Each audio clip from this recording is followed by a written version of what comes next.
gente, mais uma vez um prazer imenso estar aqui com vocês. Esse é o programa Momento Saúde com Paula Riolfi e hoje eu trago aqui para vocês, ainda estamos usando a plataforma Zoom, não temos ainda a possibilidade de fazer o programa no estúdio, mas está surgindo super bem, está dando super certo e hoje eu tenho uma convidada muito especial que além de minha amiga, é uma pessoa, um profissional assim do mais alto gabarito, é a minha querida Juliana Ebran. Ju, obrigada de você ter aceito o meu convite, viu? Mais um prazer, Paula, estar no seu programa, participar aí e levar bom conteúdo, como sempre, e relacionando ainda um assunto tão interessante que as pessoas sofrem, têm muitas dúvidas e que é um problema de saúde que pode ser corrigido muito com a nutrição.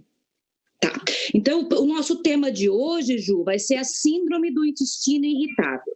Ju, vamos começar de um pressuposto seguinte, isso sempre existiu, as pessoas sempre estiveram aí com a barriga inchada, com esse desconforto abdominal, essas cólicas, diarreia, esses sintomas todos, e não tinha assim um diagnóstico fechado como tem agora. Explica pra gente primeiro, o que é isso, Ju?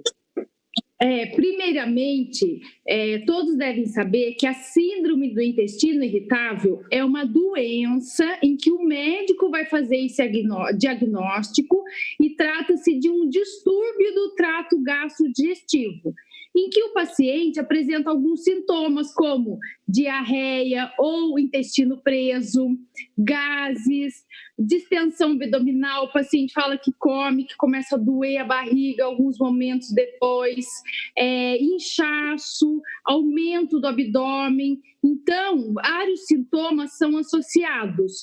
E alguns alimentos estão relacionados ou não com esses distúrbios.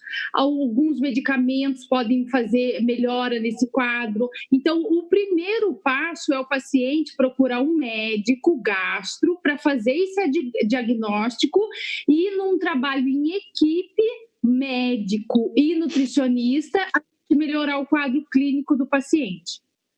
Ô Ju, e ele está associado também a alguns alimentos específicos. Eu vejo que as pessoas, assim, quem tem síndrome do intestino irritável, como eu, por exemplo, a gente começa a reconhecer alguns alimentos que fazem a piora do quadro, né? Então, se a gente já tem um descontrole alimentar, quando você come, por exemplo, alguma coisa, muito leite, muito glúten, muita farinha branca, a gente percebe que dá um revertério. Isso é normal do quadro? É normal. Então, assim, no caso, como que deve ser a sequência para tratar essa doença? Depois de feito o diagnóstico, o médico vai começar com medicamento para poder melhorar esses sintomas de dores, diarreia ou gases, distensão abdominal. E a nutrição vai ter algumas estratégias eficientes para melhorar esses sintomas também. Então, primeiro, reduzir a carga glicêmica dos alimentos. Se o paciente continua comendo alimentos com carga glicêmica muito alta, fazendo picos de glicemia, comendo muito açúcar, muita farinha, muito glúten, como você mencionou, isso aí vai piorar o quadro. Então, a gente tem que estabelecer uma dieta com uma carga glicêmica mais baixa. E aplicar o protocolo do FODMAPs. O que é FODMAPs? É uma sigla em inglês para carboidratos, oligosacarídeos, monossacarídeos, disacarídeos e polióis, que não fazem digestão no nosso estômago e vão fermentar no nosso intestino. Então, é essa sensação que você falou mesmo. Então, isso está relacionado mesmo com alimentos saudáveis. Por exemplo, os pacientes reclamam para mim que comem cebola, que tem esses sintomas, que comem, por exemplo, trigo e tem esses sintomas, que come muito alho e tem esses sintomas, muito brócolis e tem sintomas, porque o brócolis, ele é mais fermentativo. Então, a gente tem que analisar cada caso individualmente, porque... Tem que ser um nutricionista, né, Ju? Não adianta querer ficar pegando receita pronta no Google, ficar se orientando pela receita do vizinho. Isso é o pior erro que alguém pode cometer, até para um agravamento desse problema, né? Exatamente, porque daí a gente vai tirar alguns alimentos que estão fazendo mal, que estão fermentando e piorando esse quadro do paciente, mas a gente tem que reintroduzir outros alimentos para não dar déficit nutricional no paciente. Então é isso mesmo. E às vezes a cebola faz mal para não é que a gente vai falar que a cebola é um alimento vilão para o síndrome do intestino irritável, que não é para comer mais. Para uns pacientes serão excluídas da dieta, sim, porém para outros não. Leite, derivados dão muitos gases, então a gente tem que analisar individualmente cada caso. Ô Ju, e até porque nessa síndrome do intestino irritável, quando a gente acaba tendo problemas, você acaba conversando com muitas pessoas. Existe algumas pessoas que têm a diarreia, então tudo que come já vai correndo para o banheiro e fica até com problema no trabalho, fica um problema social mesmo. E outras pessoas ficam com o intestino entupido, né? Assim, não conseguem ir ao banheiro de jeito nenhum, tendo que tomar laxante muitas vezes, fazendo lavagem. Então, tem os dois lados da moeda. Por isso que o nutricionista tem que trabalhar, né? Exatamente, você tocou, Paula, um assunto muito importante, o intestino, porque o intestino desse paciente deve estar equilibrado. Se não estiver equilibrado, com as bactérias boas, ele vai ocorrer uma má absorção de nutrientes. Então, se acontecer muita diarreia ou mesmo intestino preso, a gente até denomina isso como uma desbiose intestinal, é o desequilíbrio das bactérias boas do intestino, em que vai ocorrendo a menor absorção de nutrientes. E isso é extremamente importante para a nossa saúde, absorver nutriente, porque é o intestino que tem esse papel. Então, realmente... E até porque o uso do laxante para quem tem a constipação, Ju... Exatamente. Então, o laxante, ele é um irritante da mucosa do intestino, que não deve ser usado assim, indiscriminadamente, né? Hoje em dia, a gente tem alguns suplementos que podem melhorar o intestino, como probióticos com várias cepas de bactérias boas que vão recolonizar a microbiota intestinal. Dá para a gente usar a glutamina, que a glutamina também é um aminoácido que ajuda, né? Nessa questão. Então, assim, não pode usar medicamentos sem orientação do médico ou nutricionista, porque pode agravar a doença. Ô Ju, e outra coisa que eu estava pensando esses dias, eu li a respeito, que quando eu vou entrevistar você, eu tenho que ler, né, Ju? Porque você é uma sumidade, então eu fico com medo de falar besteira, então eu tenho que pesquisar. Essa síndrome, ela está muito relacionada com estresse. Então, alguns médicos, até antes de encaminhar para o nutricionista, eles passam alguns remédios para cólica, para o desconforto, para o inchaço, para a distensão abdominal e para o estresse. Então, quer dizer, o nutricionista fica com um papel complicado, o pepino para ele depois fica complicado, que tem que, aí, além de tudo, ainda achar os alimentos que são bons para combater esse nível de estresse alavancado, né? Por isso, Paula, que a equipe multidisciplinar para tratar essa doença é fundamental. Além do médico, até um psicólogo, porque não existem causas definidas dessa doença ainda. São causas desconhecidas. Mas entre uma que já se relaciona, são causas emocionais. Então, imagina no momento agora que a gente está vivendo uma pandemia, uma situação de insegurança por todas as partes, financeira, emocional, né, saúde. Então, quem já tem a doença pode ser agravado e quem não tem pode desenvolver. Então, realmente, o estresse, ele é um gatilho, a gente fala que é um gatilho para desenvolver a doença ou para piorar os sintomas.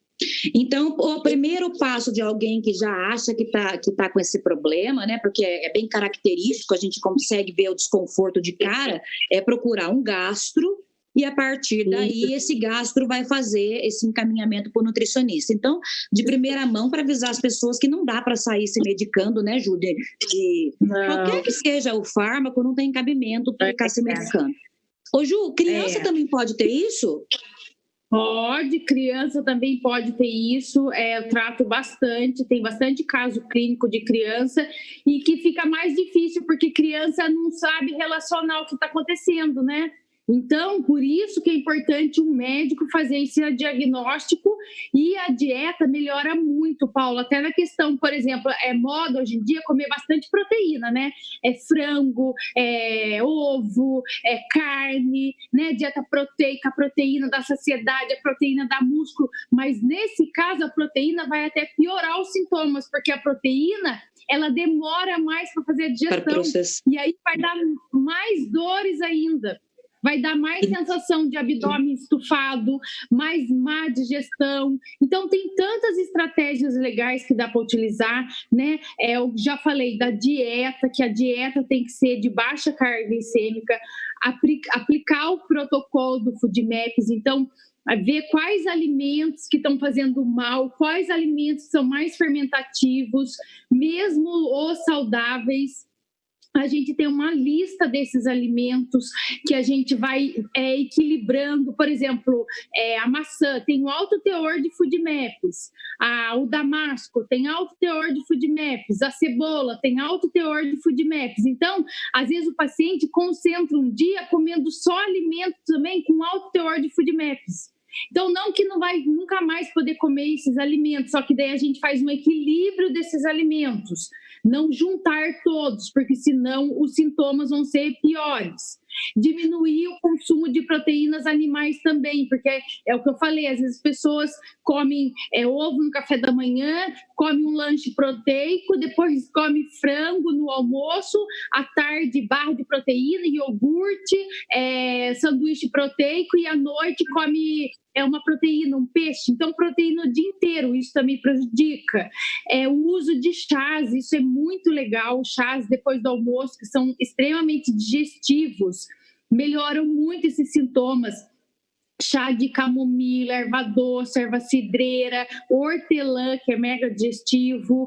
Então, fazer chazinho. Você vê, Paula, que sempre as coisas também acabam voltando à época da vovó, né? E a prevenção, né, Ju? Porque o intestino, quando ele já está, né, quando dá aquela dor horrorosa, o abdômen distende, demora uns 15 dias para esse processo inflamatório, mesmo com a medicação, com todo o tratamento que a gente faz, demora um tempão para voltar à vida normal. É um desacerto mesmo na vida da gente, né? Exatamente, ainda mais se o paciente fica nervoso e está estressado, daí vai piorar ainda mais. E Ju, e você sabe que essa pandemia, as pessoas, todos os estudos estão falando disso, as pessoas estão se alimentando muito mal, né?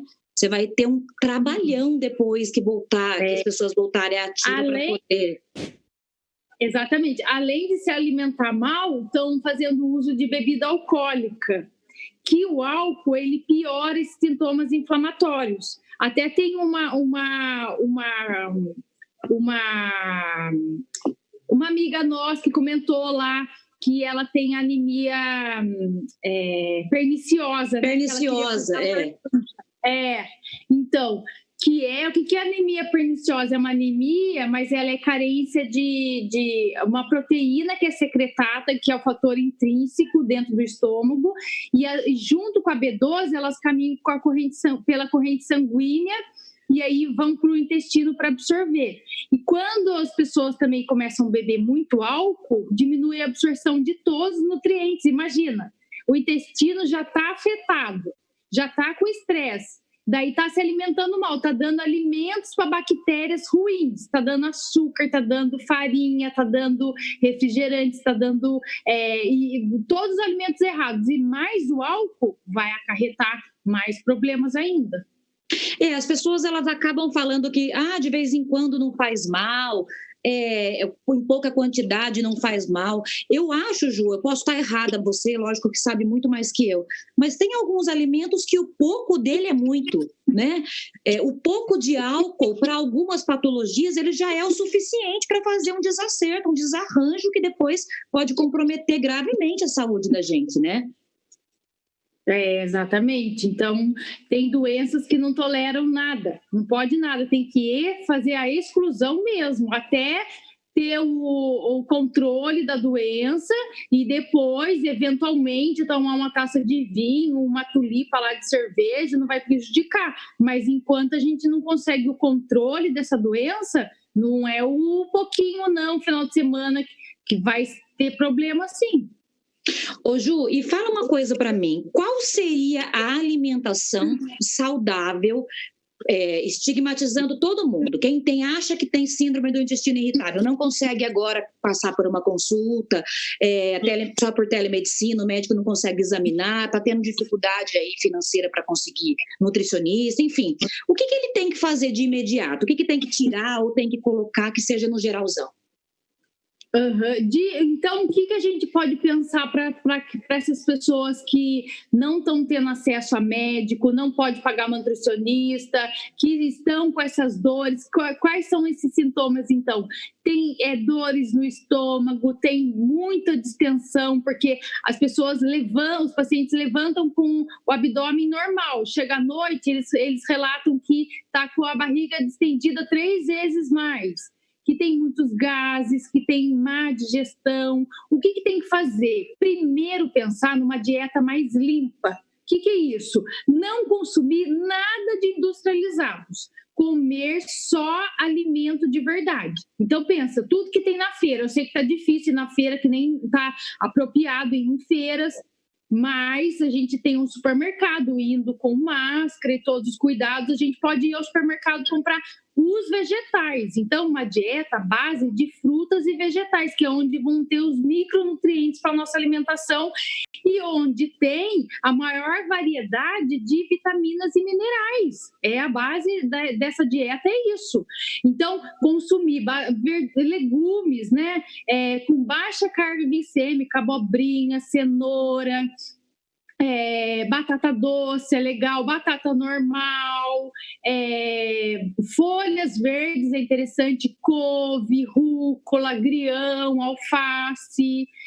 Até os carboidratos mesmo, as raízes são excelentes para tirar pão. No caso, não vou comer pão, o que eu vou comer? Pode cozinhar uma batata doce, uma mandioca, fazer uns pãezinhos em casa, feito a partir de outras farinhas que não tem trigo, como farinha de arroz. A aveia é super legal, porque a aveia é um carboidrato de baixo índice glicêmico, riquíssimo em fibras, e a aveia dá para acrescentar em tudo, é baratinho, o custo é ótimo, acha no supermercado super fácil, dá para a família inteira comer e dá para acrescentar nas receitas, fazer panquequinha, amassa lá uma mandioquinha, põe lá uma aveia, bate um ovo, no caso, para não colocar muito ovo, usar temperos naturais, tirar caldo quinor, sazon, aginomoto, todos esses temperos especiais, porque eles prejudicam mais ainda, tem